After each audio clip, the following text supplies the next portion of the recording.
Hello friends, मैं हूं सन्मय प्रकाश और आपका स्वागत है यूट्यूब चैनल सरकारी जॉब न्यूज़ में। और हमारे ऐप का नाम है शार्प लर्निंग, जहां पर शार्प तरीके से आपकी तैयारी कराई जाती है, बिल्कुल क्लियर ढंग से। ओके, तो ये है weekly current affairs first week अगस्त 2024 का। आप कहेंगे कुछ हफ्ते पुराना क्यों? क्योंकि बीच में वीडियो नहीं आया था, तो मैं पूरा एक एक करके कंटेंट दे रहा हूँ। ठीक है, तो सबसे पहले हम लोग ऐसा करते हैं कि राजनीतिक या राज्यों के फैसले से रिलेटेड करंट अफेयर्स लेंगे। उससे पहले एक इन्फॉर्मेशन कि इसका पीडीएफ मिल जाएगा आपको शार्प लर्निंग जो ऐप है वहाँ पर। इस वीडियो के डिस्क्रिप्शन में ऐप का लिंक दिया हुआ है। और जिन लोगों ने मेंबरशिप लिया हुआ है, जैसे ISPCS मेंबरशिप या फिर बेसिक मेंबरशिप, जिसमें railway, police, teacher, SSC, state SSC, इन सब के तैयारी होती है करंट अफेयर्स की खासतौर पे, तो वो, या फिर कोई अगर कोर्स लिया हुआ है जैसे रेलवे का, SSC का, तो वहाँ आप डाउनलोड कर पाएंगे। ठीक है, इस वीडियो के डिस्क्रिप्शन में लिंक दिया हुआ है। तो शुरू करते हैं। और पहला, सबसे पहले राजनीति, केंद्र राज्यों के फैसले, अदालतों के फैसले, इससे रिलेटेड क्वेश्चन होगा। सुप्रीम कोर्ट ने अनुसूचित जाति यानी SC और अनुसूचित जनजाति यानी ST आरक्षण के मामले में अगस्त 2024 में क्या फैसला सुनाया जो चर्चा में रहा? आंसर होगा A और B दोनों, यानी उप वर्गीकरण की अनुमति और क्रीमी लेयर की अनुमति। तो ये एक फैसला सुनाया गया और इसमें यही बताया गया है कि SC ST के आरक्षण, मतलब इसको फिर से परिभाषित किया गया एक तरह से इसमें। और 1950 में संविधान लागू होने के बाद से SC ST के आरक्षण के मामले में ऐसा पहली बार हुआ था और अपना 20 साल पुराना फैसला पलट दिया था। ठीक है, तो इसमें यह है कि उप वर्गीकरण होगा, मतलब कि उस जातियों से भी अलग अलग कैटेगरी में रखा जाए। अलग अलग जातियों को, जो आगे बढ़ चुकी हैं उनको अलग, और जो पीछे रह गई हैं उनको अलग। और इसके अलावा एक और बात क्या है, क्रीमी लेयर, यानी एक सर्टेन अमाउंट तक अगर इनकम है, तो उससे ज़्यादा, मतलब इनकम है सर्टेन अमाउंट से ज़्यादा, तो फिर उनको आरक्षण ना दिया जाए। ठीक है, हालांकि इस पर काफ़ी विवाद हुआ, चर्चाएं हुई, और उसके बाद फिर केंद्र सरकार के मंत्रियों का ये बयान आया कि सुप्रीम कोर्ट ने ये आदेश नहीं दिया है, ऐसा कहना है सरकार का, केंद्र सरकार का। ये अपनी बस जाहिर किया उन्होंने, ऑब्जर्वेशन है, ऐसा कहना है उसका, लेकिन न्यूज़पेपर ने लिखा कि ये फैसला सुनाया। ठीक है, चलिए आगे बढ़ते हैं और अगला क्वेश्चन लेते हैं। नेक्स्ट क्वेश्चन होगा वीकली करंट अफेयर्स का। बिहार विधानसभा ने बिहार लोक परीक्षा अनुचित साधन निवारण विधेयक 2024 पारित किया। तो इसके तहत पेपर लीक के दोषी को अधिकतम कितनी सजा का प्रावधान है? आंसर क्या होगा? आंसर होगा इसका 10 साल कैद और 1 करोड़ रुपए जुर्माना। ये अधिकतम सजा की बात कर रहा हूँ मैं। ऐसे ही कानून जो है ना, अलग अलग सरकारों ने भी, केंद्र सरकार ने भी लागू किया हुआ है। उत्तर प्रदेश, हरियाणा, झारखंड, इन सब राज्यों ने भी किया हुआ है। ठीक है, बिहार की बात कर रहे हैं, राजधानी पटना, मुख्यमंत्री कौन है? नीतीश कुमार, गवर्नर है राजेंद्र विश्वनाथ अर्लेकर।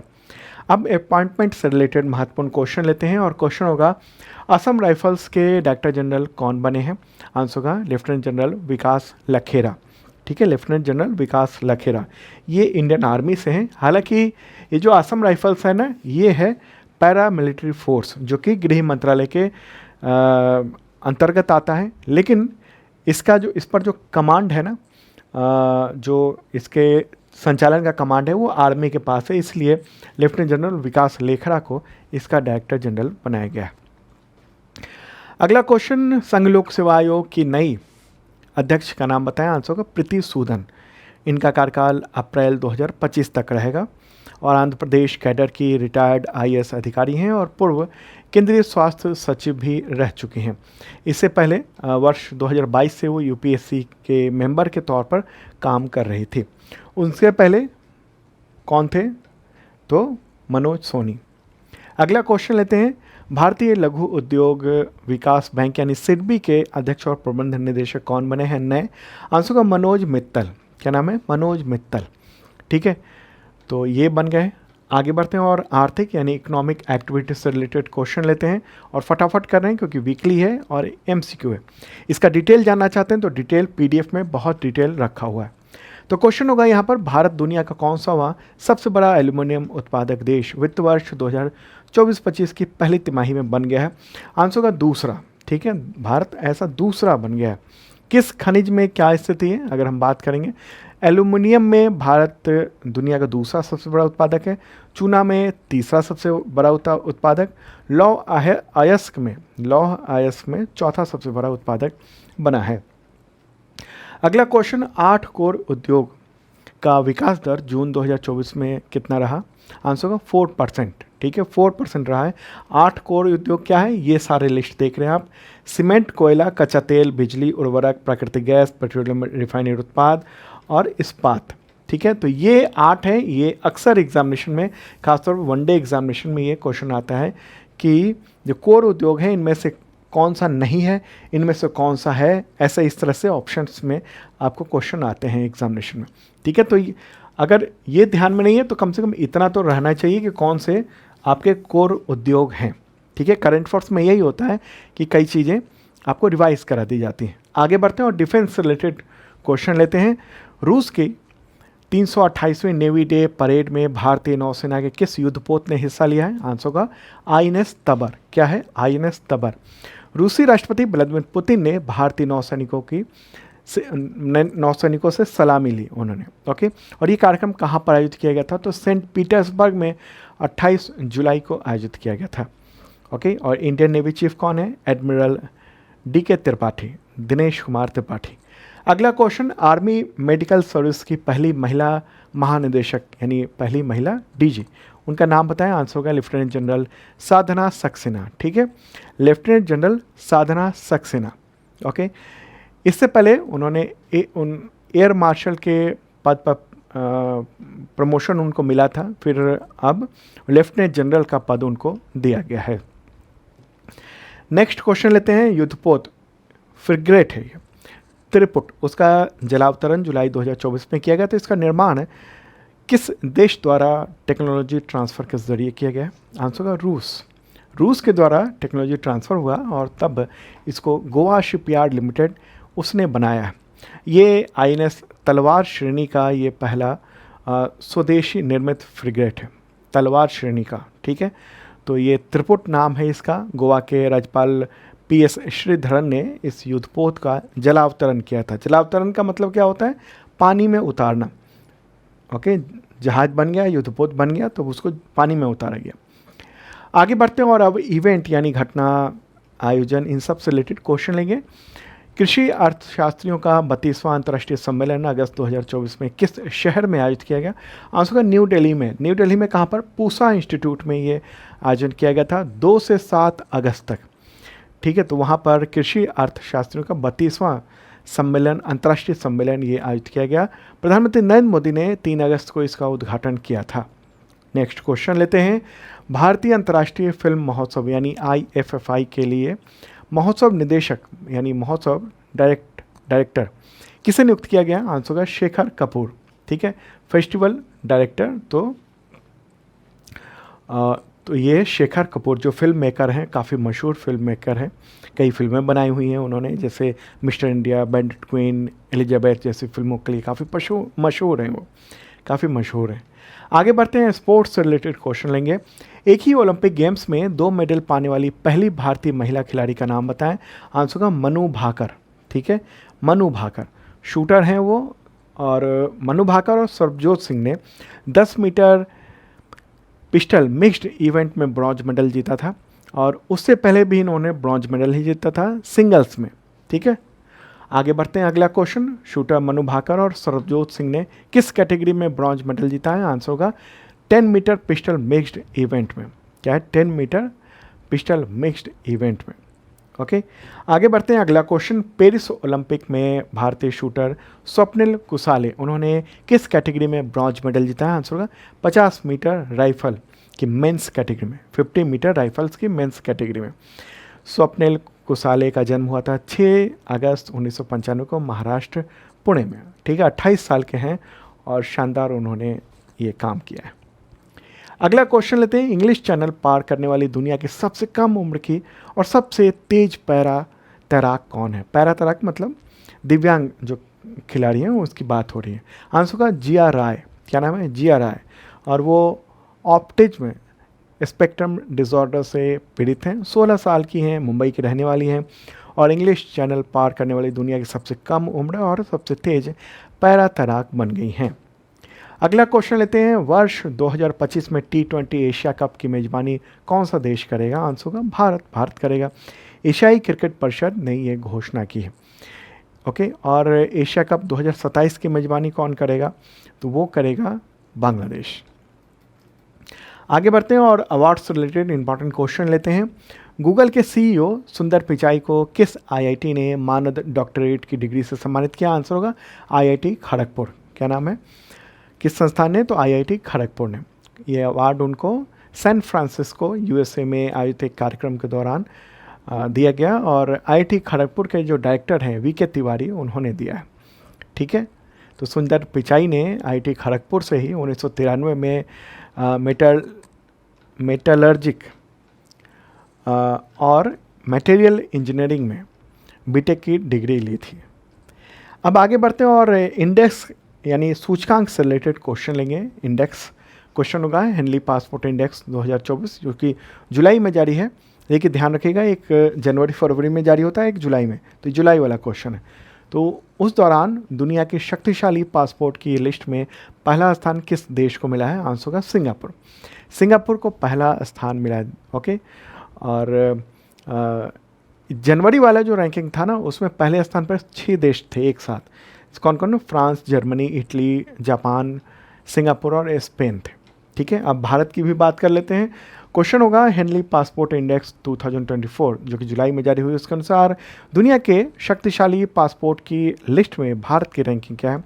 आंसर का 82। भारत की रैंकिंग 82 है। तो ये जुलाई में जारी हुई है, उसमें ये रिपोर्ट रहा।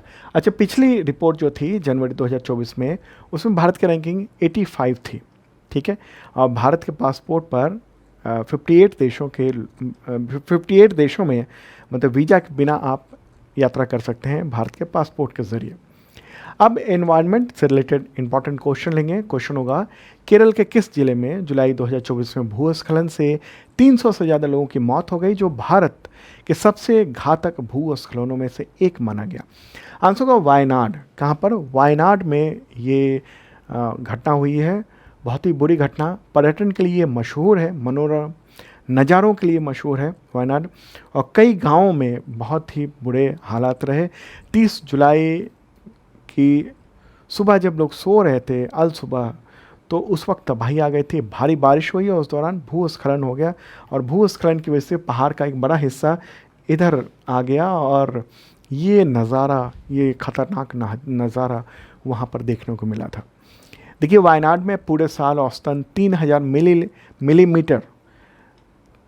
मिलीमीटर बारिश होती है, लेकिन जुलाई 2024 में 30 जुलाई को 24 घंटे में ही 409 mm बारिश हो गई थी, और 48 घंटे में 572 मिलीमीटर बारिश हो गई थी। काफ़ी ज़्यादा हो गई थी। टोटल 3000 होती है पूरे साल में, और 48 घंटे में ही 572 मिलीमीटर बारिश हो गई थी। ओके, आगे बढ़ते हैं। अगला क्वेश्चन लेते हैं, विदेश से रिलेटेड क्वेश्चन लेंगे हम लोग। ओके, क्वेश्चन होगा किस देश में निकोलस मादुरो तीसरी बार राष्ट्रपति बने हैं? आंसर को वेनेजुएला में बने हैं। दक्षिण अमेरिकी देश है ये वेनेजुएला, और 29 जुलाई को ये चुनाव के परिणाम आए। हालांकि इस चुनाव के परिणाम से अमेरिका और यूरोप के देश काफ़ी उत्तेजित हो गए और जल गए एक तरह से। ठीक है, हालांकि रूस ने कहा है कि आप राष्ट्रपति हैं, बाकी देशों ने यानी अमेरिका और यूरोप के कुछ देशों ने कहा है कि चुनाव गलत हुआ है, हम नहीं मानते हैं। ठीक है, तो वेनेजुएला, उसकी राजधानी क्या है? कैरकस। मुद्रा है वेनेजुएला बोलीवर। भाषा वहाँ पर स्पेनिश बोली जाती है। आबादी करीब 2,83,00,000 के आसपास है। उसके पड़ोसी देश हैं ब्राज़ील, कोलंबिया और गुयाना। अगला क्वेश्चन लेते हैं, ईरान के नए राष्ट्रपति के पद की शपथ किसने ली है? आंसर का मसूद पज़ेश्कियान ये नाम है, थोड़ा कठिन नाम होगा, तो ये याद रखना है। तो 30 जुलाई को उन्होंने 9वें राष्ट्रपति के रूप में वहाँ पर शपथ ली। इससे पहले जो राष्ट्रपति थे इब्राहिम रईसी, तो उनका निधन हो गया था 19 मई को एक हेलीकॉप्टर क्रैश के दौरान। अगला क्वेश्चन लेते हैं, ईरान में राष्ट्रपति मसूद पज़ेश्कियान के शपथ ग्रहण समारोह में भारत के प्रतिनिधि के रूप में किस कैबिनेट मंत्री ने हिस्सा लिया? आंसर होगा नितिन गडकरी। ओके, कौन है वो?